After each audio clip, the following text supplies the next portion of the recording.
আমি ধন্যবাদ জানাই মাননীয় শিক্ষামন্ত্রীকে, তিনি একটা দুঃখ প্রকাশ করেছেন তার একটা মন্তব্যের জন্য। আসলে তিনি দুঃখ প্রকাশ করেছেন, এই জন্য এখানে আর বলার কিছু নেই, কিন্তু এটা শুনে আমার মোটেই ভালো লাগেনি। ইতিমধ্যে আপনারা শুনেছেন আমরা চট্টগ্রাম পুরা বোর্ডের পরীক্ষা আমরা বন্ধ করে দিয়েছি। আমরা লক্ষ্য করেছিলাম বৃষ্টি হচ্ছিল এবং আমরা মনিটরিং করছিলাম।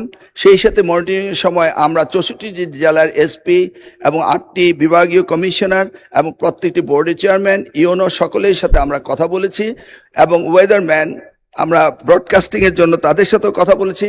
তারা বলল যে বৃষ্টি হবে না, সেই কথাটি তারা বলেছে। বিকেল 5টা পর্যন্ত আমরা বসে থেকে সিদ্ধান্ত নিলাম যে সকলেই বলল যে ওয়েদার ভালো হবে, সেই জন্য আমরা পরীক্ষা রেখেছি। সকালে ঘুম থেকে উঠেই দেখতে পেলাম কুমিল্লা সরকারি মহিলা কলেজের মাঠ পানিতে ভরে গিয়েছে। সাথে সাথে আমরা মেয়র সাহেবকে, ফায়ার ডিপার্টমেন্টকে, পুলিশকে, ডিসিকে বললাম যে এই পরীক্ষা কেন্দ্রে স্থানান্তরিত করার জন্য। তারা তখন সকলকে নৌকায় করে ওই স্কুলের 5তলা ভবন সেখানে নিয়ে পরীক্ষা তারা নিয়েছে। আমরা সেটা দেখেছি তাদের দুর্ভোগ। তাছাড়া আমার ব্যক্তিগত মন্তব্য সেটি নিয়ে অনেকেই আপত্তি করেছেন। সেই ব্যাপারে বলতে চাই, আমি কাউকে উদ্দেশ্য প্রণোদিতভাবে কিছু বলি নাই। যদি কেউ আহত হয়ে থাকে, সিম্পলি আমি দুঃখ প্রকাশ করছি। জুলাইয়ের এই 14 তারিখটা বড় সেন্সিটিভ তারিখ। এই তারিখেই আগুন লেগেছিল। ওরা দুটা স্লোগান দিয়েছিল, একটা ছিল তুমি কে আমি কে রাজাকার রাজাকার, আর একটা বলেছিল লেগেছে রে লেগেছে, রক্তে আগুন লেগেছে।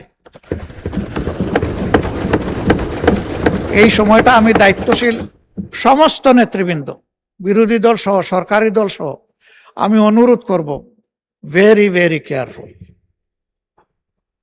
আমি ধন্যবাদ জানাই মাননীয় শিক্ষামন্ত্রীকে, তিনি একটা দুঃখ প্রকাশ করেছেন তার একটা মন্তব্যের জন্য। আসলে তিনি দুঃখ প্রকাশ করেছেন, এই জন্য এখানে আর বলার কিছু নেই, কিন্তু এটা শুনে আমার মোটেই ভালো লাগেনি। এটা যে সেন্সেই তিনি বলে থাকেন না কেন, আমাদের পর্যায় থেকে এইরকম কোনো মন্তব্য হওয়া উচিত নয়। এটা আমাদের অনেক কেয়ারফুল হওয়া উচিত দায়িত্বশীলতার জায়গা থেকে। মাননীয় স্পিকার, শেষমেশ আমি অনুরোধ করব, জুলাই এসেছিল একটা পরিবর্তনের জন্য, একটা নিউ ডাইমেনশন নেশন বিল্ড আপের জন্য।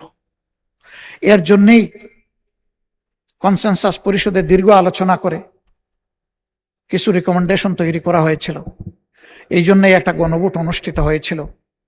সেই গণভোটে জনগণ হায়ের পক্ষে, সংস্কারের পক্ষে রায় দিয়েছিল। কি এখানে হয়ে গেল আমরা ঠিক বুঝতে পারি নাই।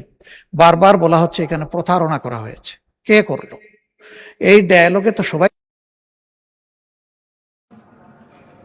যে একটু মাইকটা দেন, কন্টিনিউ করেন একটু প্লিজ। এই জন্য আমি অনুরোধ করব যে মেহেরবানি করে এই বিষয়টাকে তারা অবশ্যই ইতিবাচক বিবেচনায় নেবেন। দেশ এবং জাতি সকলের জন্য ভালো হবে। মানুষ তাদের ভোটের মূল্যায়নটা দেখলে গণতন্ত্রের প্রতি তাদের শ্রদ্ধাবোধ এবং সমর্থন বৃদ্ধি পাবে। অন্যথায় গণতান্ত্রিক প্রতিষ্ঠান মারাত্মক হুমকি এবং ঝুঁকির মুখে পড়বে।